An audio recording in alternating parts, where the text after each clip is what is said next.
오늘의 말씀은 마태복음 4장 8절에서 11절 말씀입니다. 마귀가 또 그를 데리고 지극히 높은 산으로 가서 천하 만국과 그 영광을 보여 이르되 만일 내게 엎드려 경배하면 이 모든 것을 내게 주리라. 이에 예수께서 말씀하시되 사탄아 물러가라.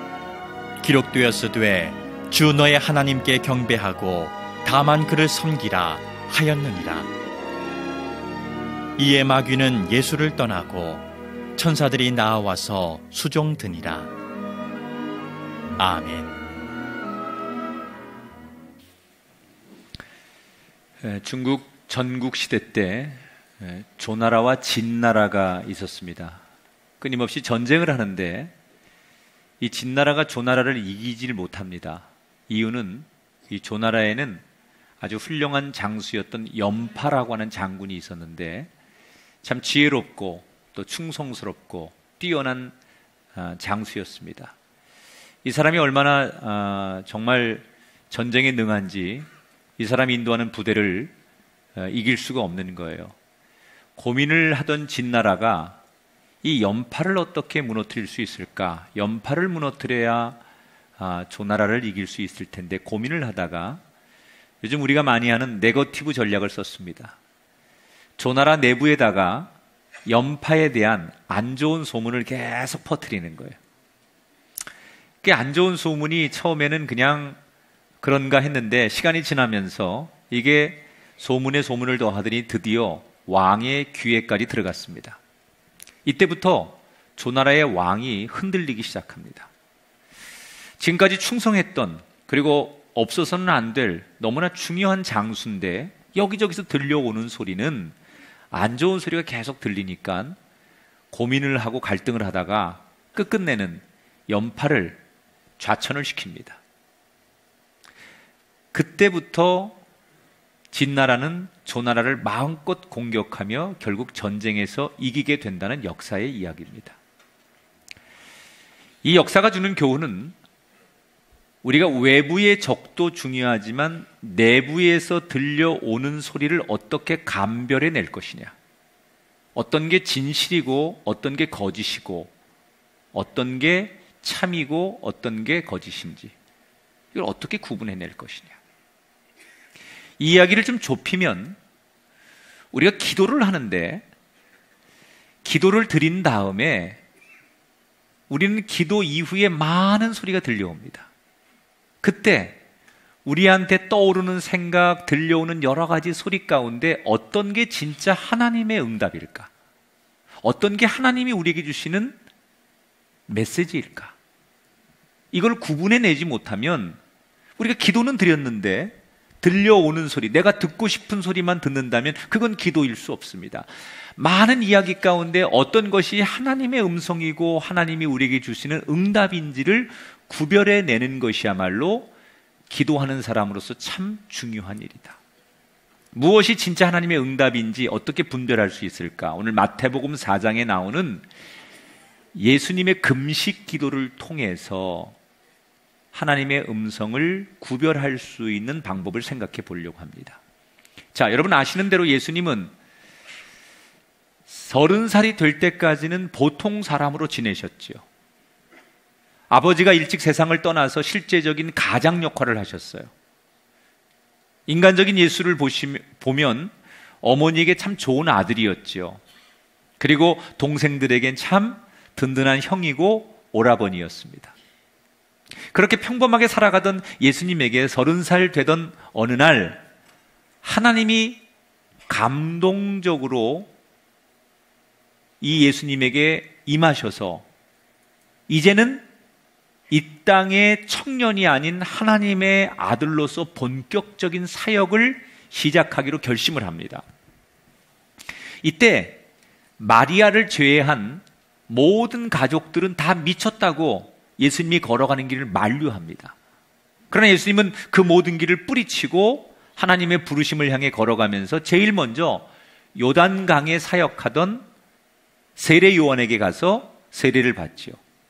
그리고 세례받은 이후에 예수님께서 겸손하게 기도하시는 모습이 나오는데, 그때 기도하는 장면에 놀라운 일이 일어납니다. 마태복음 3장 16절, 하늘이 열리고 하나님의 성령이 비둘기같이 내려 자기 위에 임하심을 보시더니 하늘로부터 소리가 있어 말씀하시되 이는 내 사랑하는 아들이요 내 기뻐하는 자라 하시니라.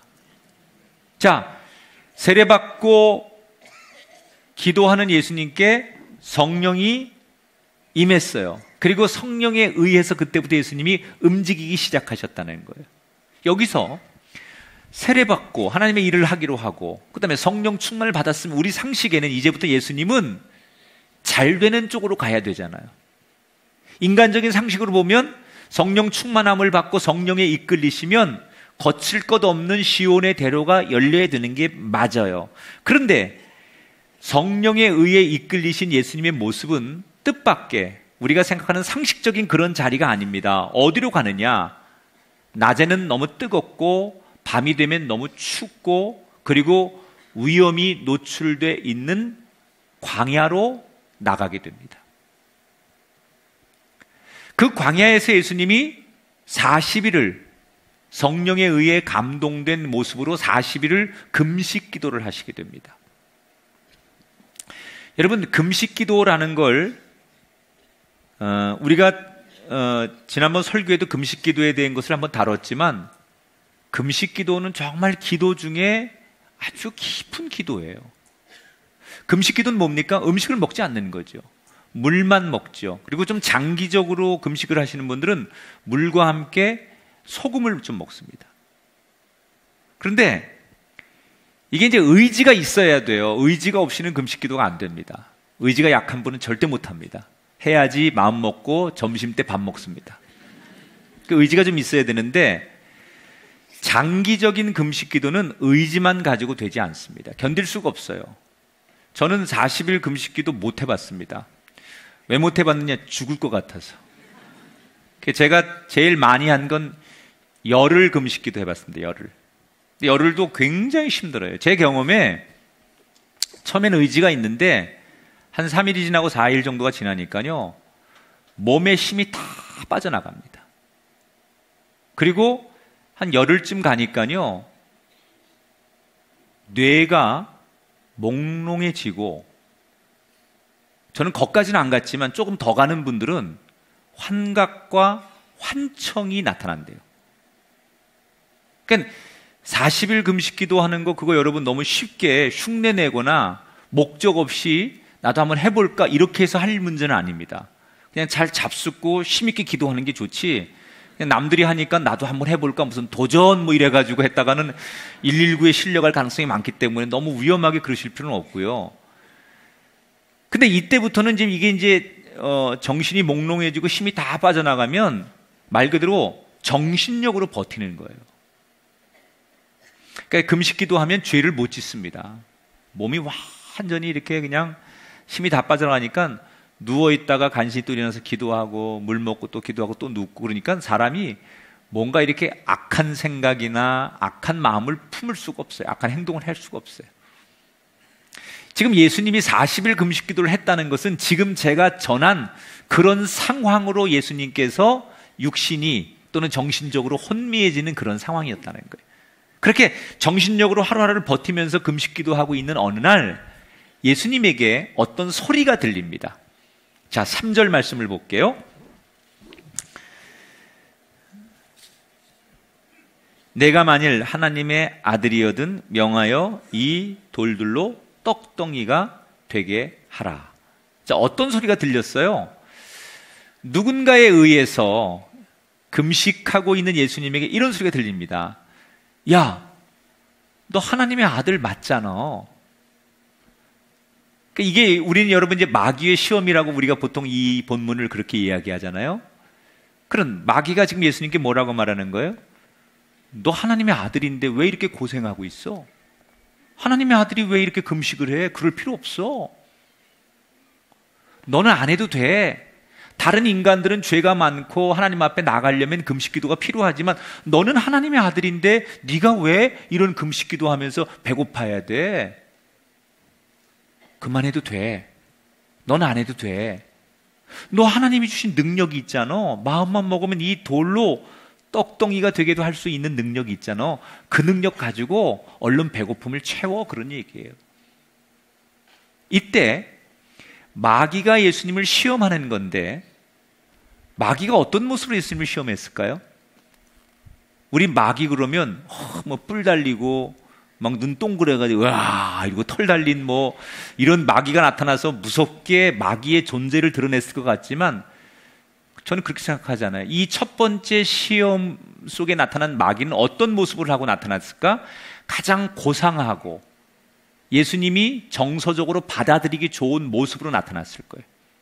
예컨대 율법사든지 제사장이든지 아니면 인간적으로 신뢰감이 가는 그런 모습으로 나타나서 예수님께 지금 속삭이는 거예요.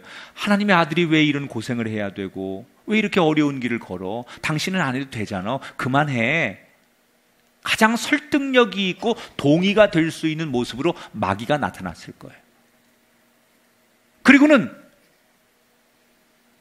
예수님에게 지금 네가 기도하는 그 기도의 응답이 나를 통해 오는 거야 라는 메시지를 주는 거예요. 여러분, 예수님의 입장에서는 이 소리가 얼마나 반가운 소리였겠습니까? 만약에 제가 예수님이었다면 이 소리가 하나님이 내가 금식기도 하시니까 나에게 주는 응답이구나, 이제 그만하고 네가 하나님의 아들로서 누려라, 그렇게 응답을 주시는구나, 이렇게 저는 받아들였을 것 같아요. 그런데 예수님은 그런 소리를 들은 이후에 곧바로 반응하지 않고 한 번 더 물어요. 지금 내게 들려오는 이 소리가 진짜로 하나님의 음성일까? 아니면 하나님을 가장한 마귀의 음성일까? 여기서 중요한 것은 예수님은 분명히 듣고 싶은 소리를 듣지 않으려고 했다는 거예요. 우리가 기도를 하다 보면요, 내가 듣고 싶은 소리가 있어요. 우리가 경제적인 문제, 돈을 놓고 기도하면 그 응답을 듣고 싶은 거예요. 자녀 문제를 놓고 기도하면 그 자녀 문제에 대한 답을 듣고 싶은 거예요. 내가 듣고 싶은 음성이 있어요. 지금 예수님에게는 이 첫 번째 시험이 예수님이 듣고 싶은 소리가 들리는 거예요. 근데 내가 듣고 싶은 소리가 들린다 할지라도 그 소리를 따라가지 않아요. 다시 묻는 거예요. 이게 정말 하나님의 소리입니까? 아니면 하나님의 소리가 아닌 마귀의 음성입니까? 저는 예수님의 가장 위대한 기도의 한 부분이 지금 이 마태복음 4장에 나오는 이 부분이라고 저는 설명해요. 왜? 내가 듣고 싶은 소리가 있어도 하나님 앞에서 다시 묻는 자세, 이게 기도의 정말 깊은 곳으로 가게 하는 기도예요. 하나님, 지금 내게 들리는 이 음성이, 내게 주시는 이 응답이 과연 정말 주님의 뜻입니까? 제가 이 길을 가도 되겠습니까? 늘 예수님은 기도에 들려오는 소리에 이걸 물으셨다는 거예요. 한 번 더 지금 내게 들려오는 이 소리가 정말로 하나님의 뜻이고 하나님의 음성인지를 묻지요. 그런데 다시 물은 다음에 예수님이 어떤 결론을 내냐? 이것은 하나님의 음성이 아니라는 거예요. 이것은 하나님을 가장한 사탄의 유혹이 내게 응답처럼 들려온다고 예수님이 결론을 내립니다. 예수님은 왜 이런 결론을 내리셨을까요? 그 힌트가 4절에 나와요. 같이 읽어볼게요. 예수께서 대답하여 이르시되 기록되었을 때 사람이 떡으로만 살 것이 아니요 하나님의 입으로부터 나오는 모든 말씀으로 살 것이라 하였느니라. 자, 예수님이 당신이 알고 있는 말씀에, 우리로 말하면 성경 말씀에 하나님 뭐라고 말씀하셨느냐? 사람이 빵으로만 살 것이 아니라 하나님의 말씀에 의해서 살아야 한다고 말씀하시지 않았느냐? 그러면서 곧바로 말씀에 의하면 하나님이 이렇게 말씀하셨는데 지금 내게 들려오는 그 음성은 말씀과 다르다는 거예요. 그러니까 예수님은 굉장히 깊은 생각을 하신 거예요. 우리가 살기 위해 먹는 것, 그래서 그 먹는 것을 살기 위해 구하는 것은 생존이라고 해요.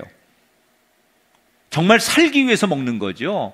정말 내가 죽지 않으려고 먹고 또 살기 위해서 돈을 벌고 생존을 위해서 오늘도 일하러 가고 생존을 위해서 오늘도 내가 누구를 만난다면 우리는 가장 기본적인 삶을 사는 거예요. 그걸 생존적인 삶이라고 해요. 근데 인간이 생존을 넘어서 가치 있는 삶, 인간답게 사는 것은 언제부터 시작되느냐? 생존을 위해서 먹고 생존을 위해서 돈을 벌고 생존을 위해서 일하는 게 아니라 하나님 말씀에 의해서 살고 하나님 말씀에 의해서 일을 하고 하나님 말씀 때문에 꿈이 생기고 그 말씀이 나를 이끌어갈 때 인간이 생존을 넘어 가치 있는 삶이 시작된다는 거예요. 하나님 말씀에 의하면 사람이 떡으로만 사는 것은 생존이지 가치 있는 삶이 아니니 영적인 삶은 하나님 말씀이 들어오는 순간 그 말씀을 먹는 순간 그 말씀을 붙드는 순간 인간이 인간다운 삶으로 살아가진다고 하나님 말씀하셨는데 지금 내게 들려오는 음성은 이 돌로 떡이 되게 해서 먹으라고 하는 생존적인 삶을 요구한다는 거예요.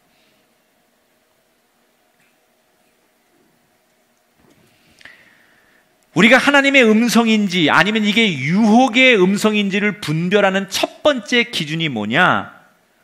우리에게 이미 주어진 하나님 말씀의 기초에서 분별하는 거예요. 우리가 하나님과 동행하는 사람일수록 특히 하나님의 일을 하고 사역을 하고 하나님과 조금 더 내 직분이 더 점점 가까워져야 하는 그런 무게감 있는 삶을 사는 사람일수록 철저하게 더 말씀의 기초를 둬야 돼요. 이게 만약에 없으면 이 사람은 겉으로는 굉장히 봉사도 잘하고 그리고 직분도 있고 사역도 잘하고 헌신도 하는데 굉장히 위험해져요. 말씀이 없는 기도? 그러면 사단의 소리를 하나님의 소리로 착각한다니까요. 말씀이 동반되는 찬양이 없고 말씀이 동반되지 않는 섬김과 헌신과 선교는 굉장히 위험해지는 거예요. 이건 자애주의, 자기가 자기를 사랑하는 것, 인간이 인간을 사랑하는 정도밖에는 그 한계를 벗어날 수 없어요. 왜 그리스도인에게는 기도를 하든 찬양을 하든 말씀이 중요하냐? 여러분, 하나님은 말씀으로 세상을 창조하셨고 그 말씀으로 지금도 세상을 다스리고 있어요.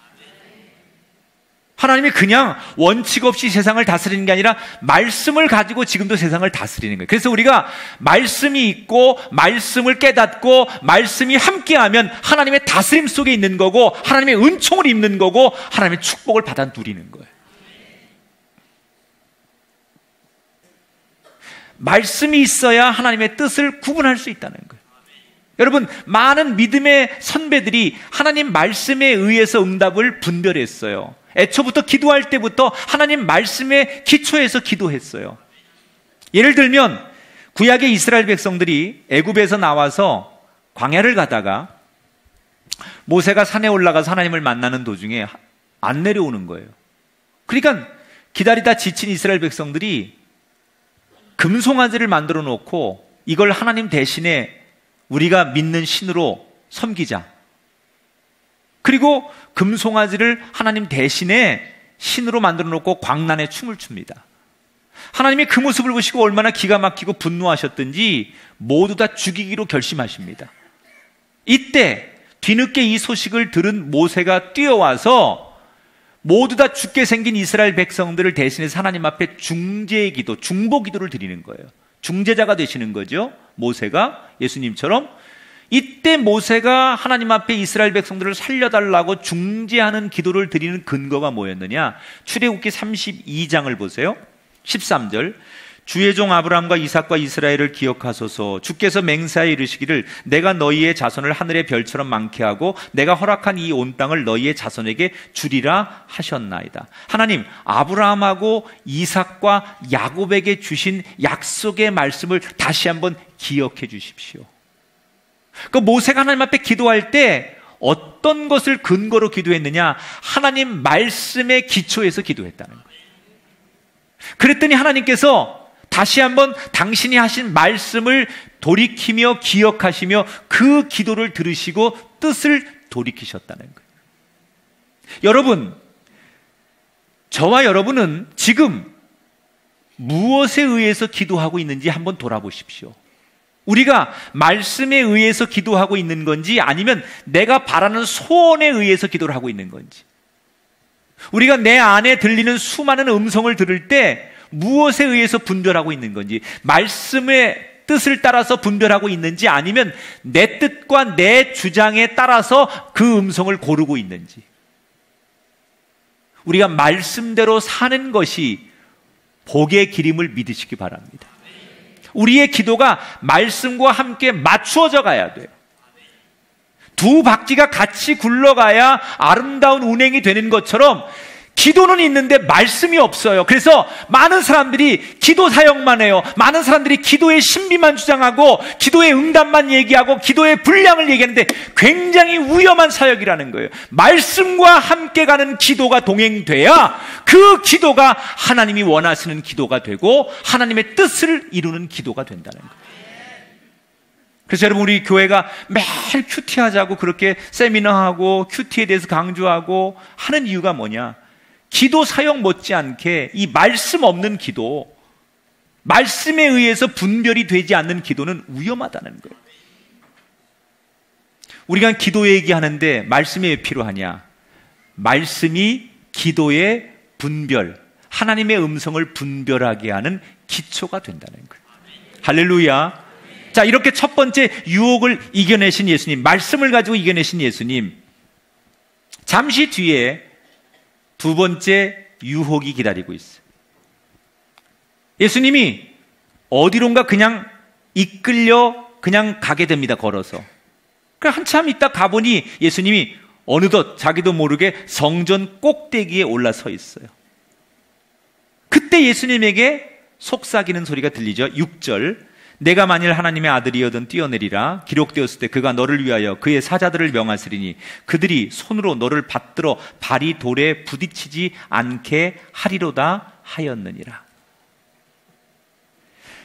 자, 마귀가 첫 번째 시험에 예수님이 안 넘어가니까 두 번째는 좀 강도를 높입니다. 어떻게? 말씀을 들고 나왔어요. 이 지금 말씀은 시편 91편에 나오는 말씀이에요. 말씀을 인용해서, 야, 하나님 말씀에 이렇게 돼 있잖아. 하나님의 자녀들을 하나님께서 보호하시고 떨어지면 그 발을 붙잡아 주신다고 했으니 네가 이 성전 꼭대기에서 탁 뛰어내리면 모든 예루살렘 사람들이 너를 지금 이 성전을 바라보고 네가 뛰어내리는 모습을 보다가 마지막에 천사가 너를 탁 낚아채가지고 떨어지지 않고 추락하는 너를 딱 붙들면 너는 더 이상 무슨 십자가의 구원, 하나님의 나라 이런 거 얘기 안 해도 네가 하나님의 아들이라는 것을 이 하나로 보여줄 수 있으니까 여기서 한번 뛰어내려 봐. 이런 영웅심을 부추기는 유혹이죠.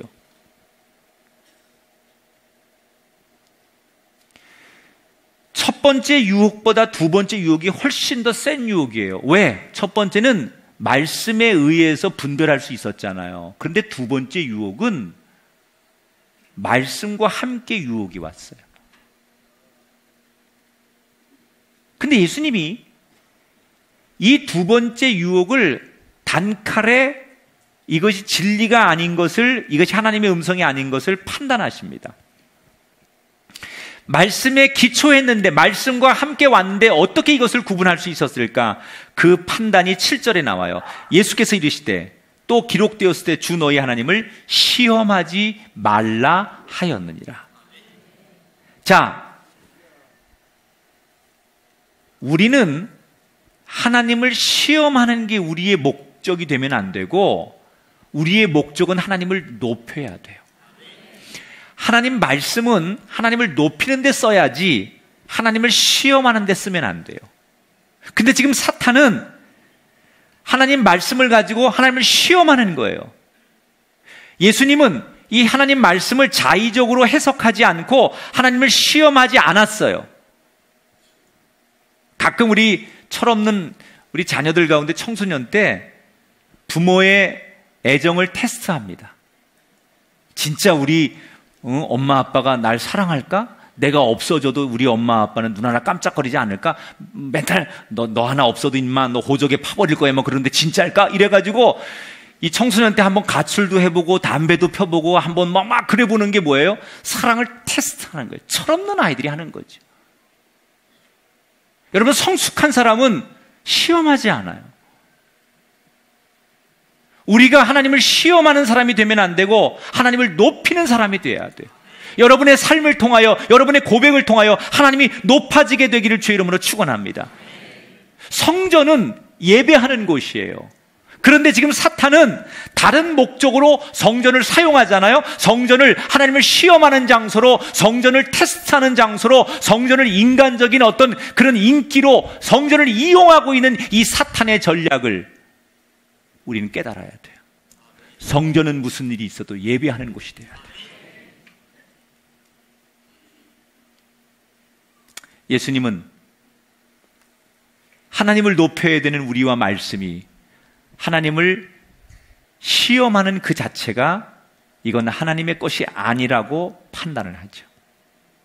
이렇게 두 번째 유혹까지 이겨낸 예수님에게 세 번째 유혹은 이제 마귀로서는 올인을 하는, 모든 것을 다 던지는 세 번째 유혹 앞에 예수님이 놓이게 돼요. 성전에서 두 번째 유혹을 이겨낸 예수님을 향해서 이제 마귀는 다시 더 높은 산으로 예수님을 이끌고 갑니다. 성전보다 더 높은 산으로 이끌고 가요. 그리고는 마귀가 순식간에 세상의 왕국을 마치 영화 필름이 싹 지나가는 것처럼 그 높은 산에서 이 발밑에 있는 세상의 화려한 것, 세상의 찬란한 것을 다 예수님에게 보여줍니다. 그리고 뭐라고 말하느냐? 저 세상의 저 왕국과 사람들의 화려함과 저 모든 사람들이 누리고 있는 저것들을 내가 너에게 줄 수 있어. 단 네가 다른 거 다 필요 없어. 나에게 한 번만 무릎 꿇으면 이 세상 모든 것을, 저렇게 세상 사람들이 열광하는, 갖고 싶어하는 저 세상의 유익함과 저 세상의 웃음소리와 저 세상의 왕국을 너에게 다 줄 수 있으니 나에게 한 번만 무릎을 꿇어봐. 여러분, 얼마나 매력적인 제안입니까? 모든 걸 다 주겠대요.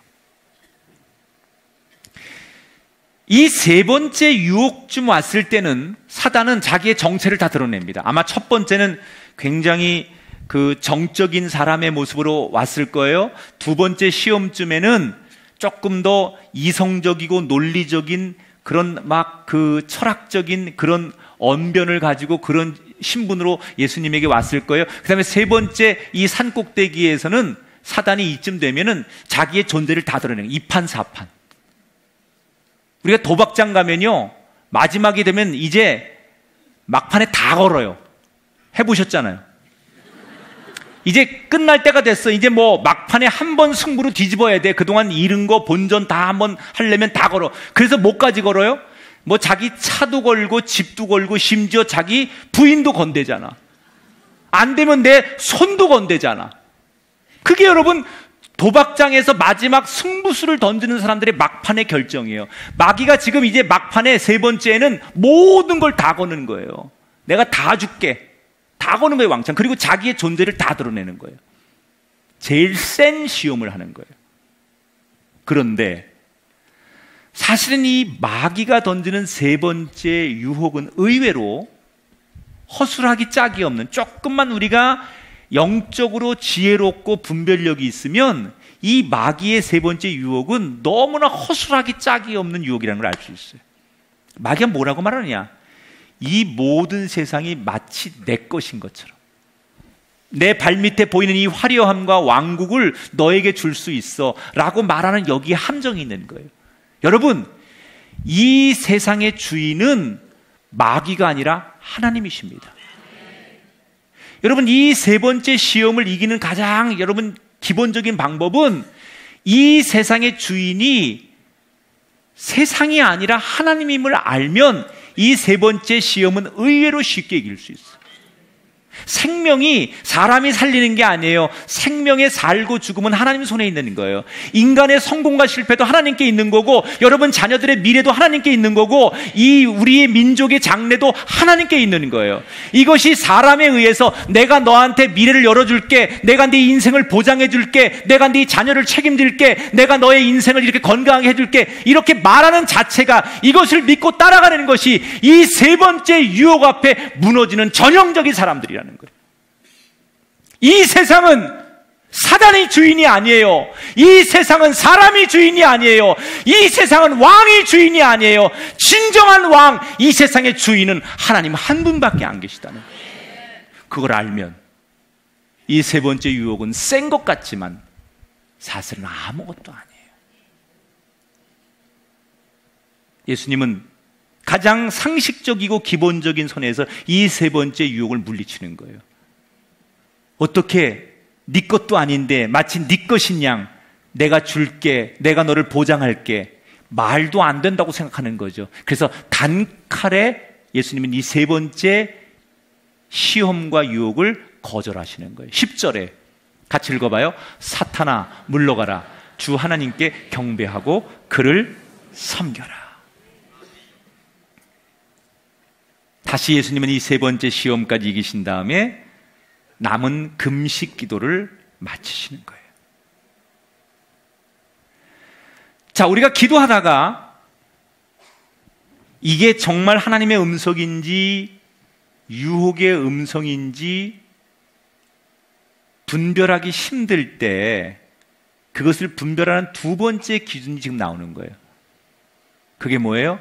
먼저 하나님을 높이는 길을 선택하는 거예요. 우린 대개 기도할 때 내가 잘 되는 길을 열어달라고 기도해요.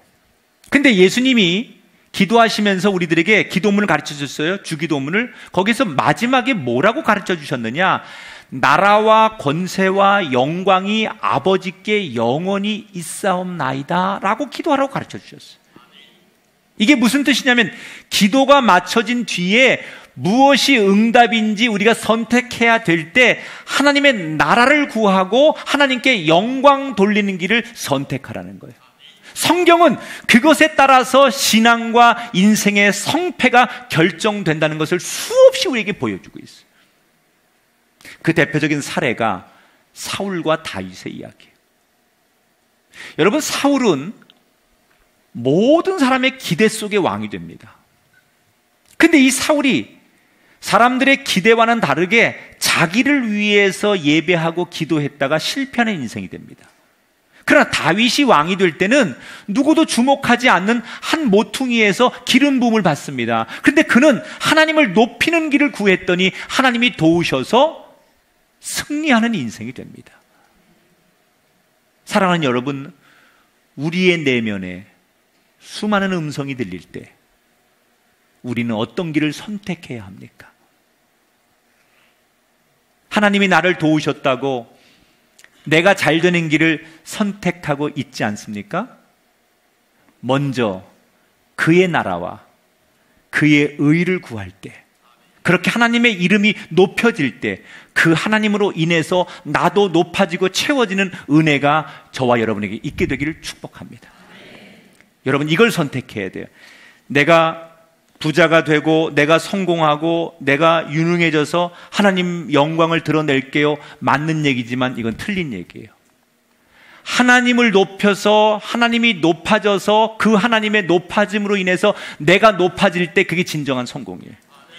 내가 높아져서 하나님을 높이는 게 아니라 하나님을 높여서 그 하나님의 높임 때문에 내가 높아졌을 때 그때 그게 진정한 부유함이고 진정한 성공이고 진정으로 하나님 앞에 영광을 돌리는 거지, 내가 먼저 높아진 다음에 그 높아짐을 가지고 하나님을 높이겠다고 말하는 것은 우리의 교만이고 잘못된 시작이에요. 나는 여전히 하나님을 높였을 뿐인데 그 하나님이 나를 높여주셔서 거기에서 얻어지는 성공과 부와 명예를 가지고 하나님을 높일 때 그게 진정한 하나님을 높이는 길이라는 것을 잊지 마시고, 이것이 하나님의 음성인지를 구분할 때 좋은 두 번째 방법은 지금 들려오는 이 소리가 하나님을 높이는 소리인지 이 기준을 가지고 분별하라는 거예요. 말씀을 정리합니다. 성령이 충만하다고 다 행복한 건 아니에요. 때로는 성령이 충만하고 하나님의 감동이 임해도 힘든 길을 가야 되고, 때로는 이것이 하나님의 응답인지 고민하고 선택해야 될 때도 있어요.